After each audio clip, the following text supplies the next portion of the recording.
Clocks. First 1 o'clock is a wild game. And the fact that this is a 1 o'clock game blows my mind. But you get the 3-0 Dolphins going into the Whoa. 2-1 Buffalo Bills. Whoa. 2.5 point favorite here for Buffalo. A little bit surprising.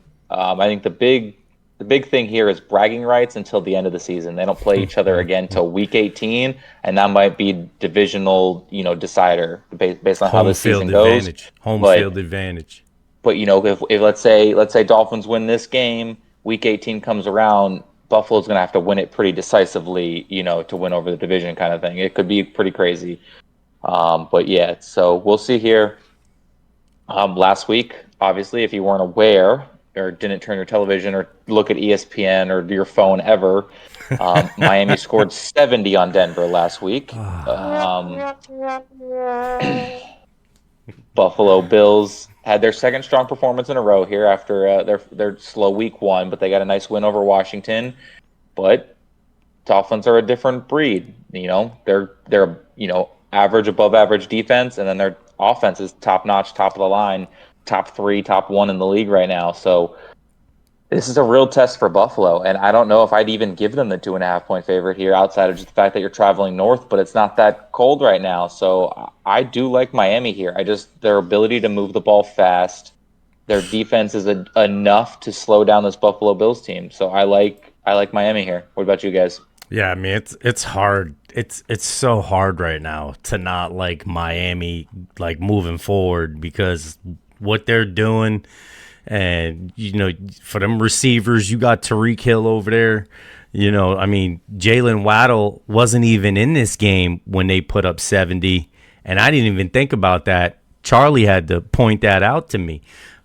He still got the concussion though, so I don't know if that's even going to matter in this game. But there's a lot of people in this game that are chipped up and questionable in this game. So on both sides of the ball, you have, a lot of people questionable across the board. So that can't be the excuse in this game. This game's going to come down to game planning and depth and on both sides, on both teams.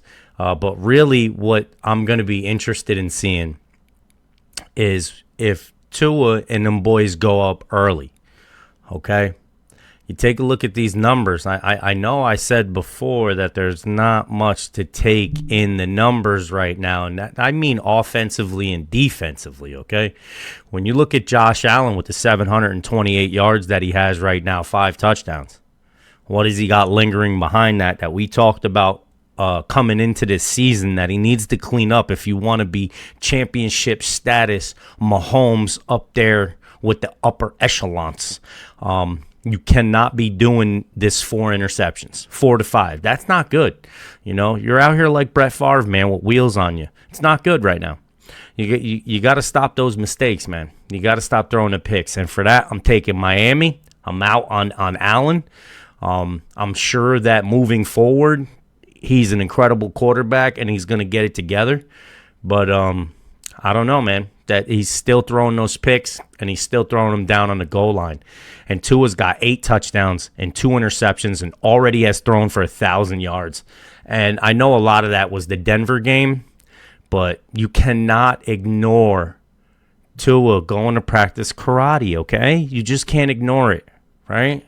You guys laughed at me because I talked about Jameis Winston getting the eye surgery. He's going to be a beast. But this is different. He was decent. Now he could take a punch. What do you got, Char? Taking offense. It's week 4, but it's a massive game. It's a massive Huge. game, and Brady kind of touched on it It's huge. lightly. I'm gonna touch on it a little heavier for the division. And Wrap you're it up. talking about even further than that because home field advantage for a Miami's Dolphins team is crucial if they want to be in the Super Bowl this year. It's crucial because we talk about it, and a lot of northern people know that it's still pretty warm down here in Florida come wintertime. It's hot down here come wintertime. December and January, we still have 90-degree days. Shorts. So for teams to come down from the north like a Buffalo down here to Florida, it's a rude awakening to play a game down here after you've been sitting in 40, 30-degree weather for the past couple of months. It's that much more troublesome for a Florida team to travel north and to experience that kind of cold after sitting in this. So Miami, if they have championship aspirations, they need this game and lots more of the games like it to secure home field advantage throughout the playoffs is vital for a team like that. Same thing could be said for Buffalo because you want people to come to Buffalo to play. I think this game's going to be decided. Do the Bills get off hot? If the Bills can start fast, then I think this is a very competitive game. If they can keep it close, it means Josh Allen doesn't have to go Walker, Texas Ranger, and the turnovers probably would be more limited in that case, and Buffalo can win this. But I think it's on Miami's mind to pull out the same kind of blueprint that like the Bengals pulled on them last year in the divisional round, where they went up quick and Buffalo completely abandoned the run. And we've seen it many a times with Buffalo where they abandon the run and Josh Allen tries to do too much. I think this game's going to kind of lean more towards that happening. I like the Dolphins. It's a heavy over this week. I think it's if it's not the highest over, it's very close to it. It's 53.5. I don't expect points like we got last week in Denver, and even the Buffalo put up because I think they put up like 36 at the end of the day on 37 to Washington. 3 or something. Yeah. Yeah, I think it's a divisional game. I think it's going to be more like 28 and maybe the losers in the 20s. But I think this goes under. But I got Dolphins here. The fact that they are getting points to a little bit head scratching to me because that Dolphins offense has looked just so smooth, and obviously is predicated on what Tyreek can do to a defense. But man, the running game has looked fantastic too. Just the way they're scheming up, anybody could run through those holes, but they've got live bullets running through these holes. When you talk about Mostert and A-Chain, it's a tough ask. It's a tough ask for any defense. But the defense for Buffalo has the caliber people to cause problems. No doubt. They do.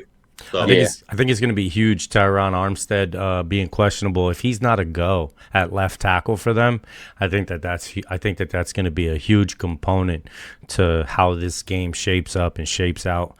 Because he's if been Tua is chipped on up the all move, year too since the preseason. Yeah. because if Tua is on the move, it's going to be huge. And I mean, like you're saying, Buffalo has the firepower to put Tua on the move. Yeah. You I got mean, you got Milano patrolling the middle, and Leonard Floyd was huge for them last week off the edge. He's Like they questionable. got a lot of speed, a yeah. lot of. And again, we remember, we heavily touched on, Charlie heavily touched there on divisional matchup here, but Yeah, we got horse blinders on just on last week because that was a ridiculous showing absolutely. versus Denver. But the New England was one touchdown away from tying that game. It was closer than it probably should have been. So Buffalo, another division, knows their opponent. This can be tough. Oh, this is going to be blood sport. Oh, yeah, for sure. Yeah. Oh, yeah. So, You're going to want to get the popcorn for this one and sit down. This is going to be a banger. Yes, sir. Oh yeah. all right. Anything else to add for this one? No, sir. Cool.